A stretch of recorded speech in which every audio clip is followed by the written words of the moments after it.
கோலி talk Kollywood news. Mani Ratnam படத்தோட ஒளிப்பதிவாளர். கடைசியில மணிரத்னம் படம் பத்தி உறுதியான தகவல் ஒன்று கிடைச்சிருக்கு. மணிரத்னத்தோட புதிய படத்துக்கு ஒளிப்பதிவு செய்றவர் ரவிவர்மன். ரவிவர்மன் அந்நியன், தசாவதாரம் படங்களுக்கு ஒளிப்பதிவு செஞ்சவர். இந்தியில வெளியான பர்ஃபி படத்துக்கும் இவர் தான் கேமராமேன். மணிரத்னம் படத்துக்கு இவர் ஒளிப்பதிவு செய்யறது இதுவே முதல் முறை. மணிரத்னம் படத்துக்கு படம் மாற்றுகிற ஒருவர் ஒளிப்பதிவாளர். தொடர்ந்து ஒரே ஒளிப்பதிவாளரை அவர் பயன்படுத்துறதில்ல.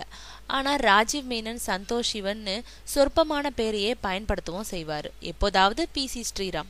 கன்னத்தில் முத்தமிட்டால் படத்துல ரவி கே சந்திரனோட பணிபுரிஞ்சாரு. அவரோட மணிரத்னம் வேலை பார்க்கறது அதுவே முதல் முறை.